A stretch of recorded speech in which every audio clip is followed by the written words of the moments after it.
buntag natong tanan. Paki-greet po di mong tapad o Merry Christmas. Eto, may Pasko natong tanan. Karong kabuntaga, siguro aware mo, we are celebrating our Christmas season. Karon ta mag-celebrate diri sa church, and as I have said last Sunday in commemorating, celebrating our Christmas season, natay series for this season, and we have 3 topics.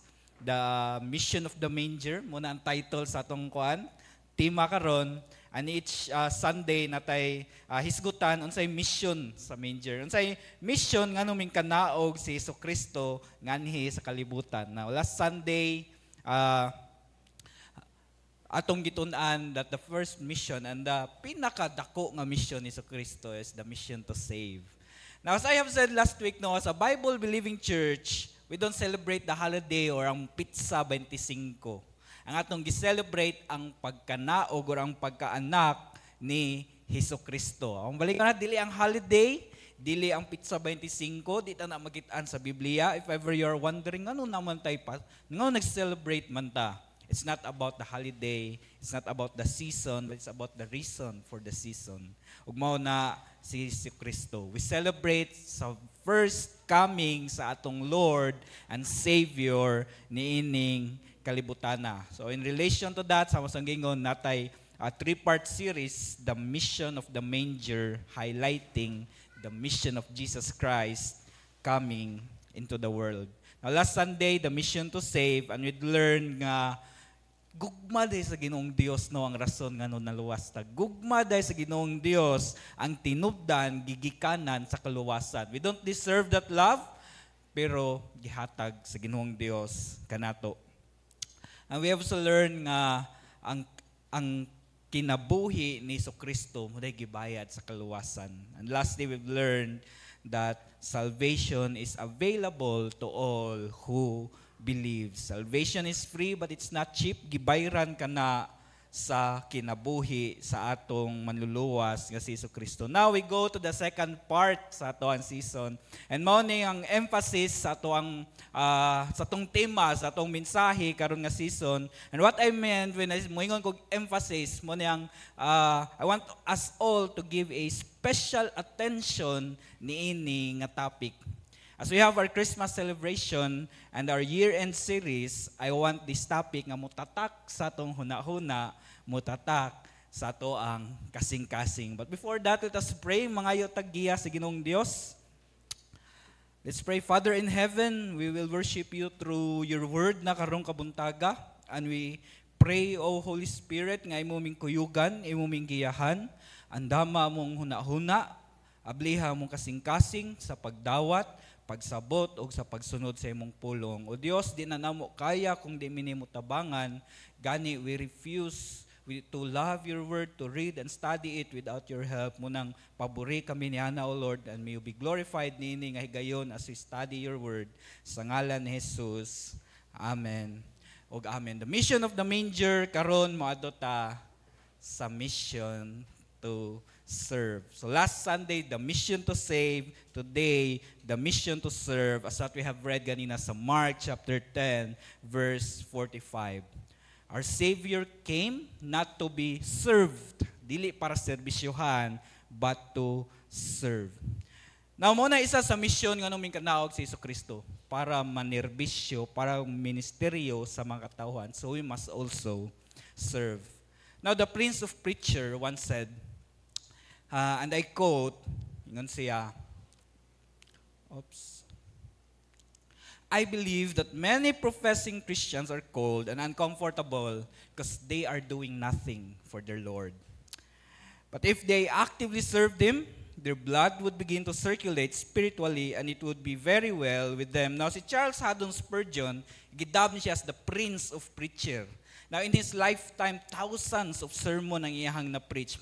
Almost a week, at least 10 times iyang ganahan nga makapreach siya. Ningon siya, isa sa purpose ko no, ngano ang mga Kristohanon bugnaw sa pagtratar, bugnaw towards silang Ginoong Dios, and even ang uncomfortable to attend, participate sa mga buluhaton sa Ginoong Dios, is because they are doing nothing for the Lord. In shortcut, wa sila'y serbisyo para sa Ginoong Dios, munang wa sila'y gana silang Kristohanong paglakaw.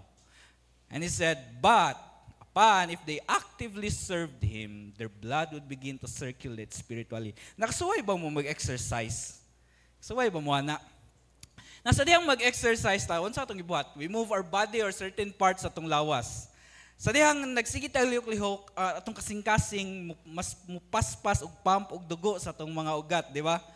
And when our blood circulation increases, unsay may tabo? Atong lawas mas buhi, mas kusgan, mas mo uptick, mas mulagsik ta. Then we tend to be ma-feel at nindot makaya akong kuan, akong lawas, nindot makaya akong tawag ni kalawasan ilihok-lihok karon. Ngano? Because ang blood nato nag-circulate when we move our body. It's the same way sa atong spirituhanon nga kinabuhi. If we are in service, sa dihang mga lagad ta sa Ginoong Dios, sa dihang mag-serve ta sa Ginoong Dios, our spirituality or atong kinabuhi under sa influence sa balaang espiritu becomes more active and alive. Mas mabuhi ta dira sa atong spirituhanong paglakaw sa Ginoo when we are serving God through a ministry.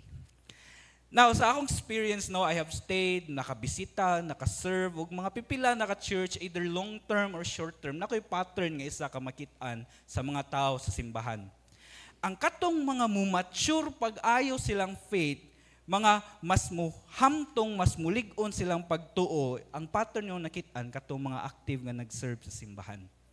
Kumpara, now not saying nga di ta mo mature if you are not serving in a church, if we are not serving God through a church, but compared sa katong mga Sunday lang makitaan, then iguman sa service, dali-dali naglakaw nga duwa nilingi ay, compared niya na kung nabantayan, ang mga tao nga mas uptick, mutubo silang pagtuo sa Ginoong Dios, katong mga active nag-serve sa Ginoong Dios.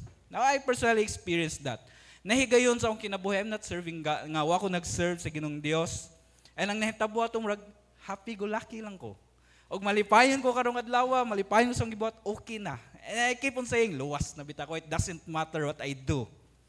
And when I tried to serve the Lord, sa dihang ako nang gitugyan akong kinabuhi sa Ginoong Dios, nakoy nabantayan. Uy, na ay healthy nga struggle between sa pagsunod sa Ginoo o sa dili pagsunod sa Ginoo. So akong nabantayan nga mas ning tubo ko, the more I serve our Savior, our Lord nga si Jesucristo. So muna itong isgutan about service since it's the mission of our Savior to serve. So unsa may pasabot aning word nga serve. Now ang word nga serve in its original word, kay dira gikan ang word nga deacon, diakonos in its original word, which means, ang pinaka-general nga meaning niya, to work for or to labor in behalf of. One time mo, sa dihang nag-work, nagtrabaho ka, mga trabahante, you are serving someone. Ikaw nagtrabaho in behalf anang tawhana. At ang pinaka-biblical meaning aning service or serve, or in other words, ministry. A service to God and to other people sa ngalan sa ato ang Ginoong Dios. And the second meaning mo na itong hisgutan karong kabuntaga. Now, if your Bibles are open, tanawan ninyo sa Mark chapter 10, atong tanawan sa context. Unsa may nahitabo, ngano niingon man si Jesucristo nga, I came to serve, not to be served. Now, nagsugod ang context sa verse 35. Ug makabasa mo dira, naay conversation between sa mga disciples ug ni Jesucristo. Now si James ug si John, tanawon ninyo sa verse 37, na sila gihangyo nga pabor sa Ginoong Dios. Tanawon niyo, Mark chapter 10 verse 37. Ingon sila, Jesus Christ, grant us seat, one at your right, one at your left in your glory. Sa iyang pasabot na, ganahan sila ngadto sa langit, kay before this passage, naghisgot si Jesucristo, hapit na siya mobalik sa langit. Nasa dihang nasabta na siya matinunan, oy, mubiya na, mobalik na sa langit si Jesucristo. Nahangyo din si Santiago, o si Santiago, si Juan. Siya, Jesucristo, pwede ba imong tagagpabor? Ngadto sa langit, pwede ba mi mulingkod sa imong wala o sa imuhang tuo? Now, ang panghuna-huna ni John ug ni James, they are thinking nga they want to have a higher status or position ngadto sa langit. And in their society, bisan pa man sa tuang katilingban karon, the higher the position of a person, mas respetado ka. Apan sa langit, dili nga ang paagi. Siguro kadungog na mo no, ang paagi sa Ginoong Dios ang magpataas, ipaubos, ang maguna, ipaulahi. Nagsayang ana ang paagi sa Ginoong Dios. Sa langit, ang gi-replyan din sila ni Jesucristo nga by teaching that if they want nga pagatahuron sila, ningon si Jesucristo, ganahan jud mo great mo sa langit. O ganahan mo pagatahuron mo, you are to serve others. Verse 43, but it shall not be so among you. Ningon siya, diri sa tong kalibutan, ang mga hari, ang mga leader, they want to establish a authority pagasuguon ang mga katawhan. Ningon sa verse 43, pero di na ing ana atong paagi. Whoever would be great among you must be your servant. Ganahan mo pagatahuron, ganahan mo taasin yung posisyon, you must be a servant.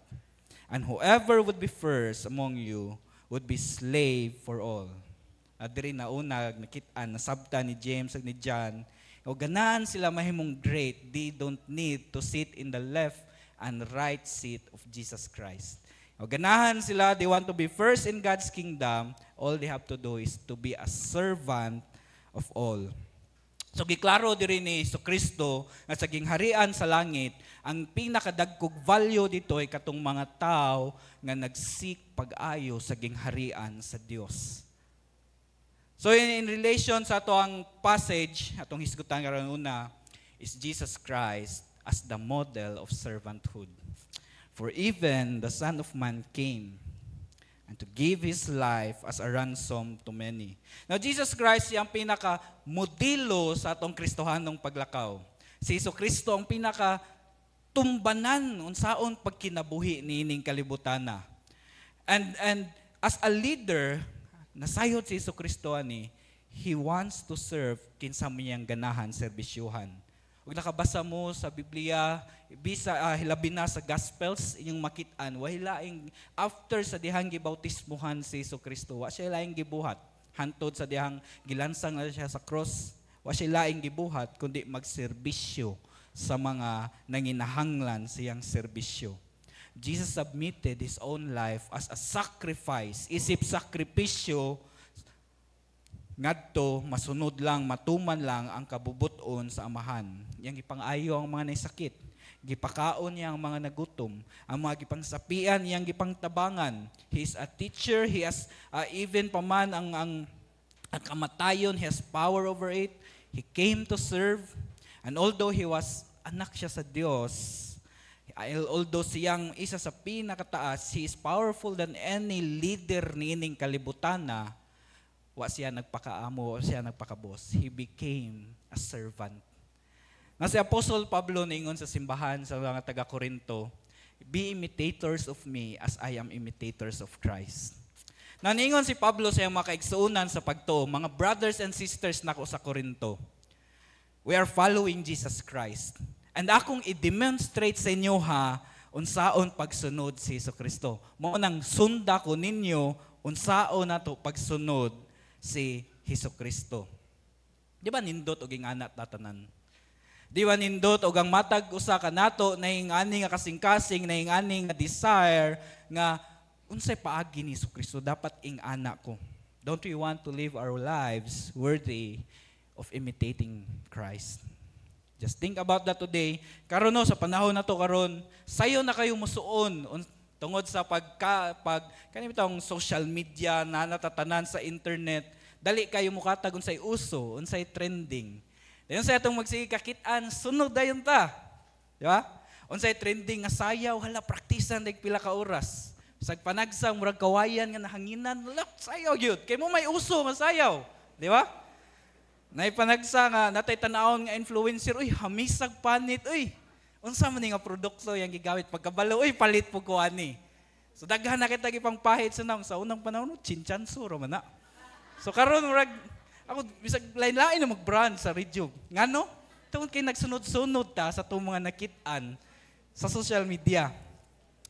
Unsay uso nga suoton, hala, palit dayon. Namanag sa mo adto kog public nga lugar pareha na magipangsuot ang mga tao. Ngano kay mo may uso? Sa mga panagsabot, magtanaw ka ng mga batanon, makabati sila peer pressure. Uy, akong mga amiga na naiuyab. Ako po dapat.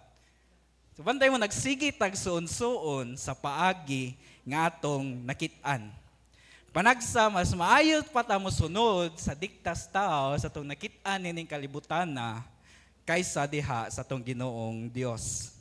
Now, some of these are not evil and sinful in itself. Akong balikon, di dautan nga natay mga pangsunon. Di dautan nga natay mga, nindot ni buhaton kay naging ani pod siya. But the tendency is, we are very prone to follow what's been modeled in this world rather than what's being modeled by Christ. Ang balikon, dito dautan in itself an evil, nga ganahan ka nga pareha po kagnahong sa imuhang artista nga gisunod, ganahan ka nga pareha po ka mo sayaw, ani di na dautan in itself. Pero ang tendency manggod, dira na lang punta puros nagsigsuon. Ang nalimot na ta, Kristohanon, maday ko, na ako'y dapat i-imitate ni ining kinabuhiang. Paspas kita mo sunod, unsa itong makita, kay ganahan ta mabilong, ganahan ta ma-recognize mailahan. Pero sa Ginoo na gani, gahay patas putaw, lisod kita bawgon. Di ta mulingi, di ta ganahan musunod. Jesus Christ modeled servanthood. When He came to dwell among us, He became a servant when He obeyed God's will. Anyang giklaro diri. So dihang di ba akong giingon sa inyo sa nahitabo diri sa Mark. Si James ug si John ganahan sila mahimong great sa gingharian sa langit. Aningon si Jesucristo, that's dili na ing ana. Even ako nga anak sa Dios, isa ka Ginoo, I came to serve, not to be served. So this is saying Jesus Christ is the model of servanthood. Jesus' example calls us Christian to reject pride and entitlement. Serve others regardless of status or positions. Now this is teaching us na dita magsigtanaw, masig-isip sa atong kaugalingon as taas. Dita masig-isip sa atong kaugalingon as someone in a higher position nga murag boss, murag amo. Jesus' example is calling us tangtangan ang pride nga ganahan ta kitay serbisyohan. Gihimo ng example ni Jesucristo yang kinabuhi. Now in Philippians chapter 2, na ditong isa sa pinaka richest nga verse explaining nga unsay gibuhat ni Jesucristo para ipakita nga he is a servant. Ningon si Paul sa Philippi, Jesus Christ, though he was in the form of God, did not count equality with God. He emptied himself by taking a form of a servant, being born in the likeness of men. Being found in human form, he humbled himself by becoming obedient to the point of death, even at the cross. Sa Ginoo, he became a man in the form of a servant. Being found in human form, iyang gipaubos iyang kaugalingon. Na atong katilingban karon ang gisigtudlo pagpataas. Ayaw pagpaubos, ayaw pagpadaog-daog. Dapat taas ka. Ayaw ingani ka dapat. Pero si Jesucristo is setting as an example, no, servanthood. Paubos ta. I myself, Ginoo ko nga nasa langit, nako sa akong trono, nindot kaya akong kinabuhi dito.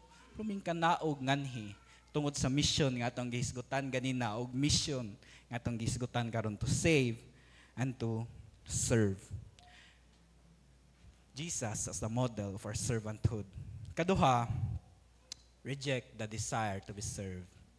Came not to be served. Now, God's emphasis on servanthood is opposite sa gitudlo nganhi sa atong katilingban, sa atong nasod, sa atong kultura karon nga panahon. Now, most secular leaders, ilang gusto yung emphasis, ako ang leader, ako ang masunod. Ako ang leader, ako inyong pangalagaran. Ako ang leader, muna pagis ng kalibutan karon, ako ang matuman. But while most of us, ingana ang paagi, balik ang Jesucristo. Siya, di ko angay serbisyuan. I came not to be served. Now in other versions, ang ilang term dire ningon si Jesucristo, I came not to be ministered, but to minister. So this is a denial to be served. This is a denial nga serbisyoan ang Ginoong Dios. What does this mean nga came not to be served? What does this look like? Unsam ni tanawon? Now, ebanjilo na to, ganahan ta mo kaon, gigutom ta. Yan ay ni-offer, pwede ti kalutuan sa imong ganahan kaunon. Dahil kay came not to serve man, ningon ka, di lang ako nila'y magluto para sa akong kaugalingon. So simple kay siya nga illustration, it gives us a image nga kung kaya niyo mabuhaton, no need for you to be served. Pero ang pasabot ba ni, wakoy any kinds of service nga dawaton, I came not to be served man. So pasabot ba ni nga di na ko pwede manugo? Absolutely not, dili.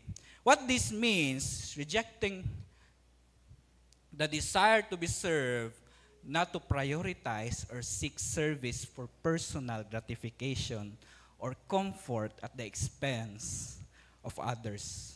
Example, setting na to diri sa simbahan. Nasa church, siyempre ako yung amahan sa espirituhanong bahin. Ako yung pastor. And we reject the desire to be served, right?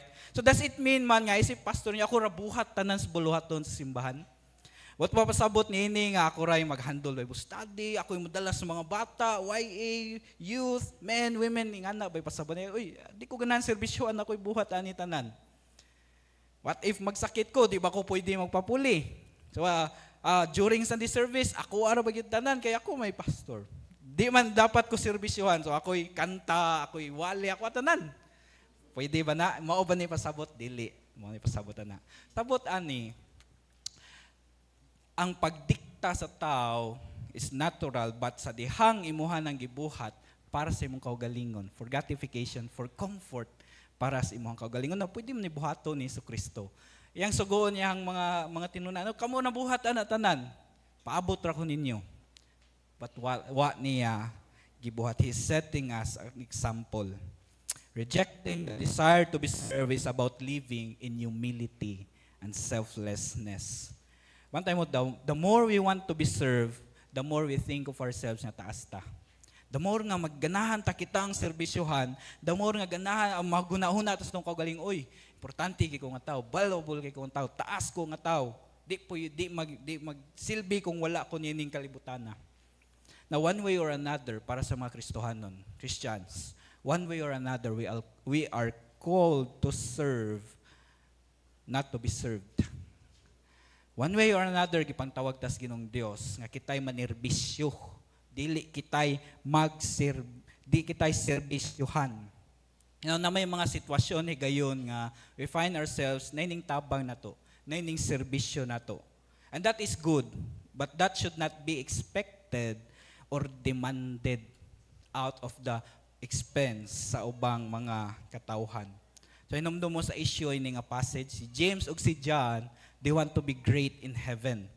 So Jesus Christ is teaching them that in God's kingdom, greatness is not measured by your position, but it is measured by how willing are you to serve others, how willing are you to be humble sa atubangan sa ubang katawhan. So kinumdum mo sa parable atong servant nga gitawag sa king, well done my good and faithful servant. Kansa to siya gitawag nga well done my good and faithful servant after naa siya serbisyo nga gihatag sa hari. Now if you have your Bibles with you, tanaw na to itong Bible sa Luke chapter 22. Ito ganahan ako magsitag-scan ng Bible, even pa man sa mga online worshipers. So if you have your Bibles with you, mag-scan ta sa Luke chapter 22 verse 24 to 27.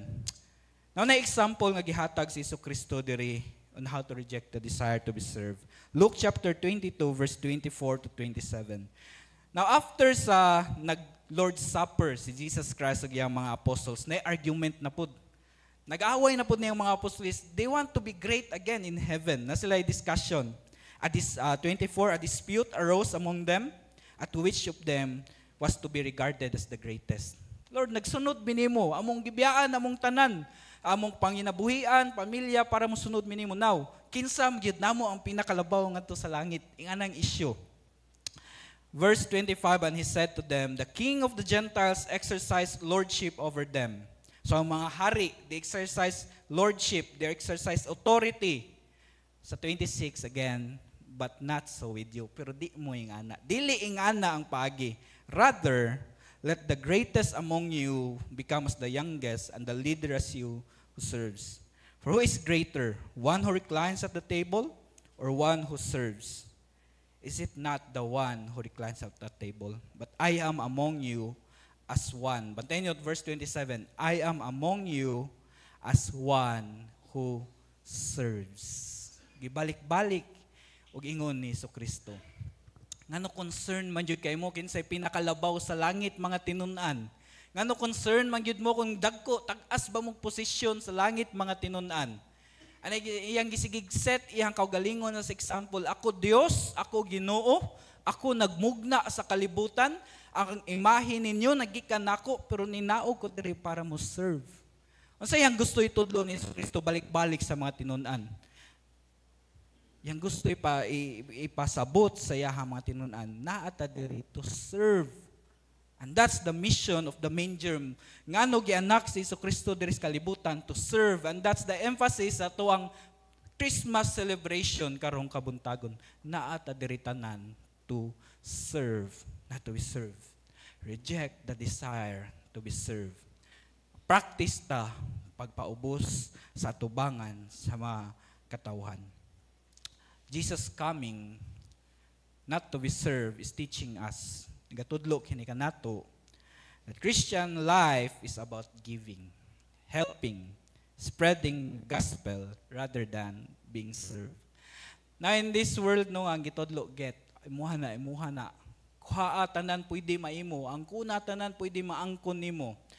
Bali ang gitudlo ni Kristo. Regardless unsay sitwasyon sa tao, regardless asa ta nga kultura nagdako, regardless unsa ang posisyon nato nining kalibutan na, if you are a Christian, life is about giving, helping, spreading the gospel, service ni tanan, rather than kita ganahan ta maoy serbisyohan nining kalibutana. Kung balikon, ang emphasis ni Kristo diri is opposite sa natudlo nining kalibutan or atong mga nakatunan.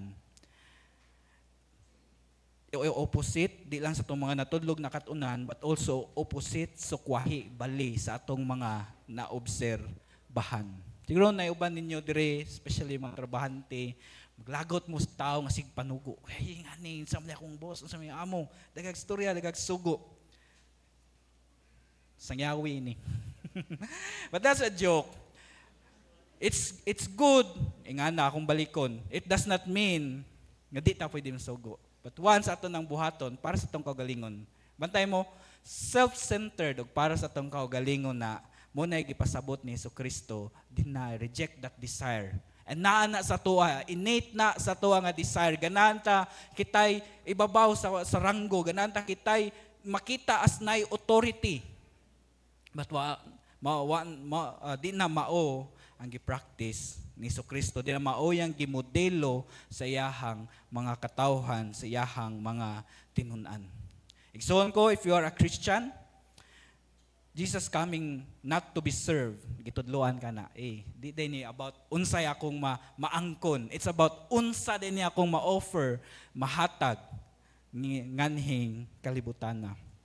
Katulo, embrace a serving heart. So Jesus Christ, our model, reject the desire to be served, embrace a serving heart. But to serve. So may tumong. Ngano gianak si Kristo diri sa kalibutan? Ang uming kanaog siya nganing sa kalibutan to save. Last week we've learned karon to serve. Now there are many ways nga makaserbisyo ta. Nakinumdum mo sa isa sa meaning sa word nga service, ministry. Daghag paagi nining kinabuhia, kalibutana nga maka-offer ta og serbisyo. Daghag mga opportunity nga makahatag tag serbisyo sa mga katawhan.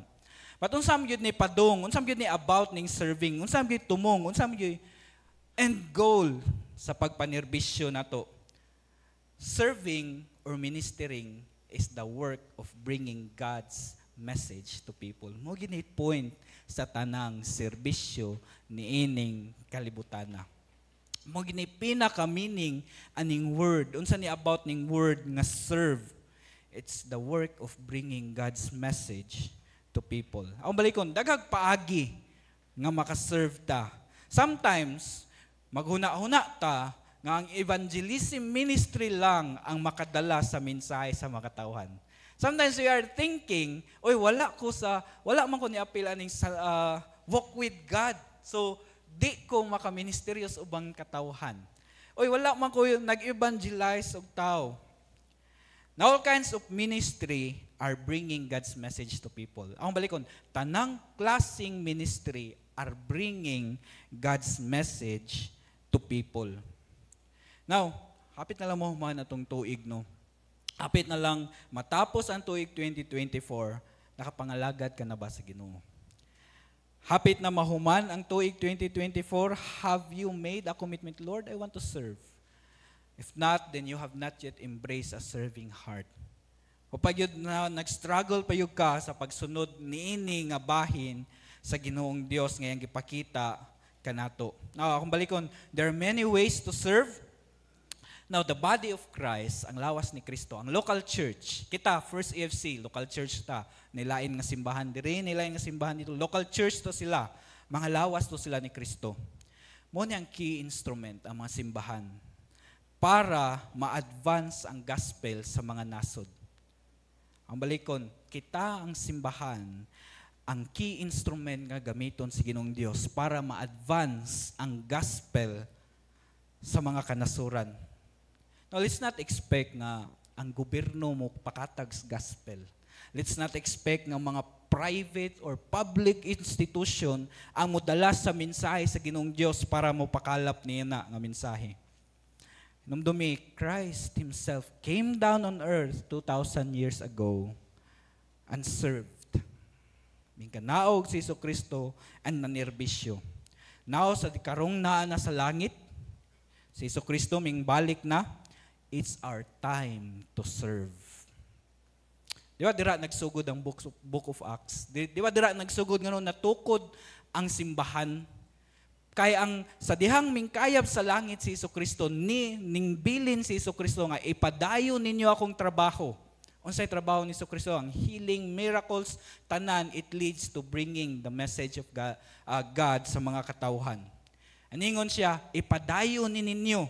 Ayaw ni ninyo hununga. Ang isa ta sa nakabinipisyo ni ana nga trabaho. And now it's our time to serve.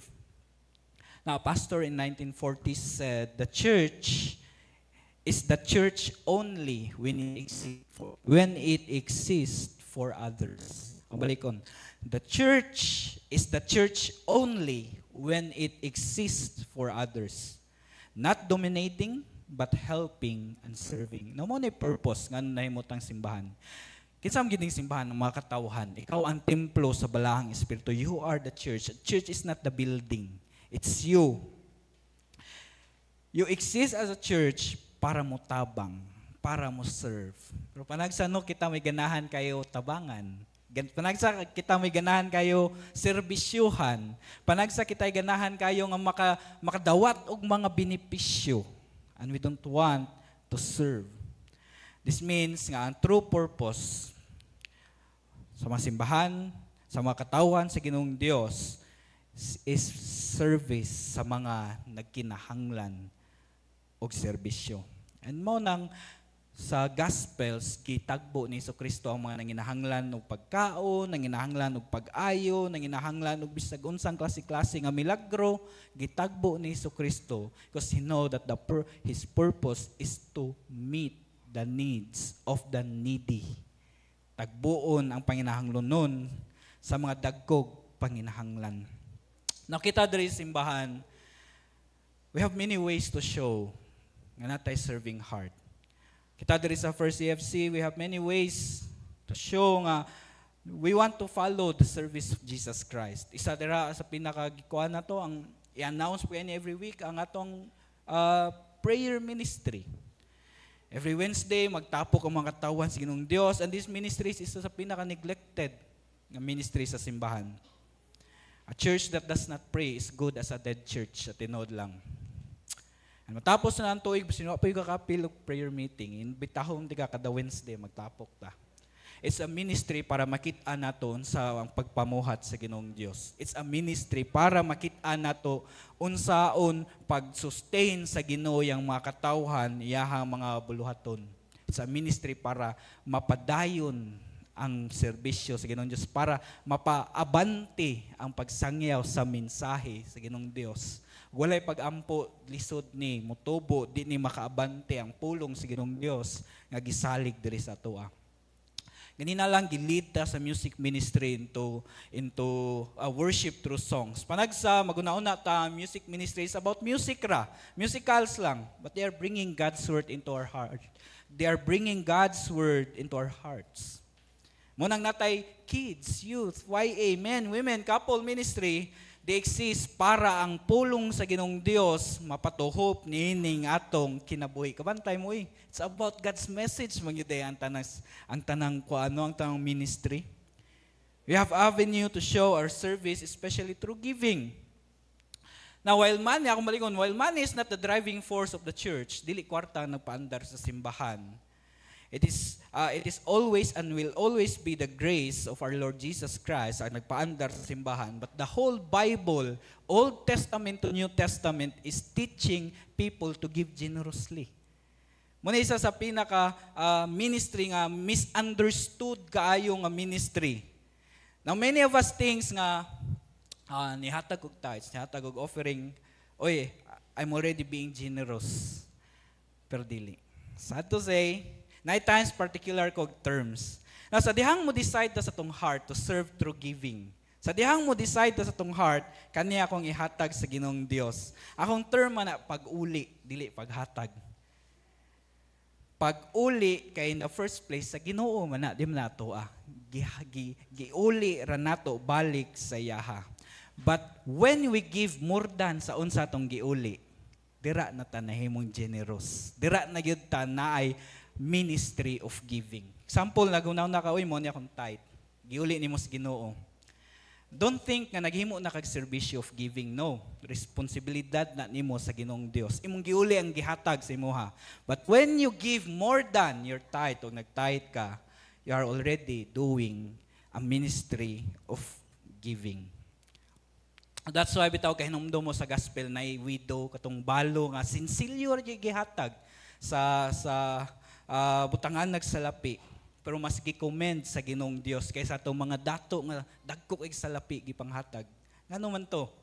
Kay labaw pa man sa angay niyang ikahatag ang iyang gihatag. Munang ningon ng Ginoong Dios, bisan gamay ra niyang gihatag, mas dagko pa ni siya gihatag niining mga dato.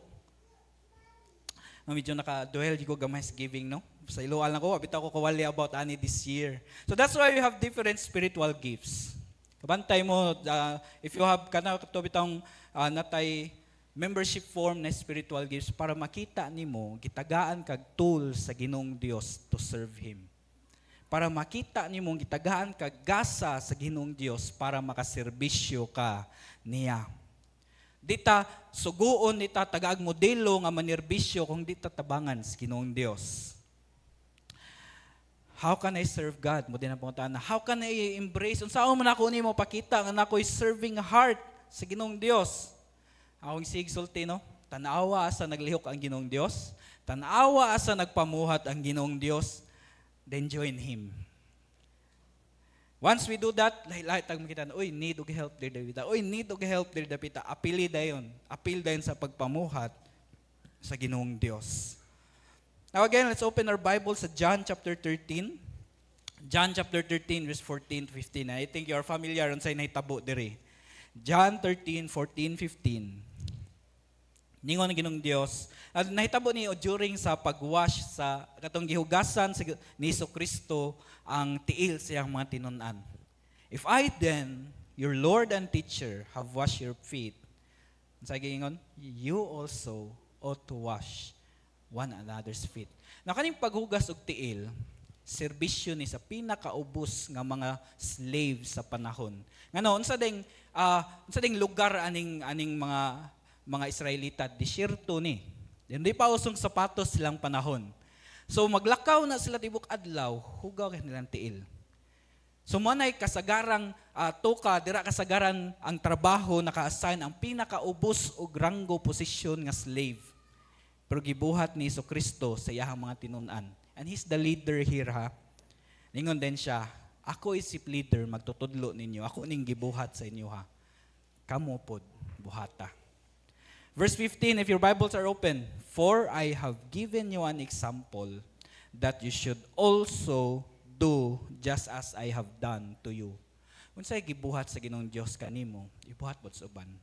Unsang kamaayo nga nasinati nimo gikan sa Ginoong Dios, ipasinati sa ubang tao. Unsang panalangin nga nadawat nimo sa Ginoong Dios, ipanalangin sa ubang tao. Once again, serving is not about us being served, receiving the benefits. It's about us giving, helping. Be Christ's hand and feet today. Jesus' life of service is not just an example to admire. Di na example na, uy, mayuhang Jesus Christ. No, uy, nindutas kinabuhi. Nindutas action ni Jesus Christ. Uy. It is a call. It is a pagtawag natong tanan to make the love of Christ visible. Nung dumato nag-topic ta about loving one another, nining kalibutan na, why nakakita ni Jesucristo. Nining kalibutan na, bisan ako, ikaw, wata kita ni Jesucristo. Pero sa dihang ang gugma ni Jesucristo masinati sa mga katawhan, makaingon ang tao, naday Ginoo. Buhi di ay ni ang Ginoong Dios. Be Christ's hand and feet today. Jesus' mission continues through His followers. By embracing a servant's hand, we reflect God's love and will draw people closer to Him. Unang ang simbahan nga way manirbisyo, di gyud na makakabig og tao padong kang sa Ginoong Dios. How can they feel, they see, they experience the love of God kung why ning extend sa gugmas Ginoong Dios sa ubang katawhan? Si Jesucristo, He is our suffering King, suffering servant King. If our supreme representative, the Son of Man, did not come to be served but to serve, then so are we.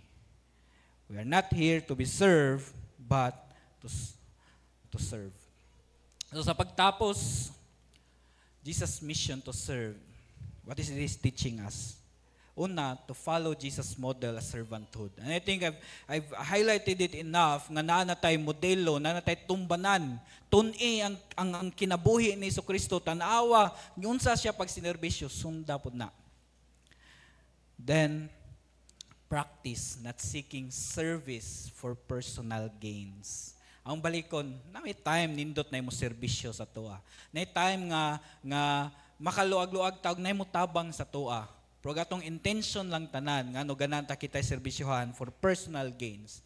We are being self-centered. Ningon na tas tong kaugalingon, it's about me. It's about unsa akong nadawat. To make visible Christ's loves by acts of service. To make visible ang gugma ni Jesucristo naman yun. I think you've experienced that, pero daghan pang tao wa naka-experience ni ana. Daghan pang tao nga nagpangita ni anang klase nga gugma. Pasagdan na lang ba nato nga sa tuwa ni mahunong, sa tuwa ni mapundo nga gugma? Okay lang ba sa tuwa nga daghag nagkinahanglan sa gugma ni Kristo pero atong gitago? Jesus' mission to serve is teaching us ipakalat ni nga gugma samot na karon nga season. Daghag ningon nga this is a season to be joyful. Pero sa tinuod lang daghag tawo nagmagul-anon karon. Daghag tawo nag-agi og kasulubon. Make Christ's love visible kanila. So Mark 10:45 is giving us an image of a serving king. A king nga instead of sigig demand, nag-serve siya. A king he chooses to give meals sa iyang mga katawhan. A king he chooses to give what his people needs. Then niya dingking na niya mga katawhan, muna akong gibuhat kaninyo, buhata pud na sa ubang tao. And this king demanded us to do that sa toa. Now, ang gayon tanan sa pagpamarog. Now, as we sing our response song, to practice the heart of service, to let people experience the love of Christ, it requires all kinatibuk ang kita. Dili lang atong abilidad gikinahanglan but with all we have.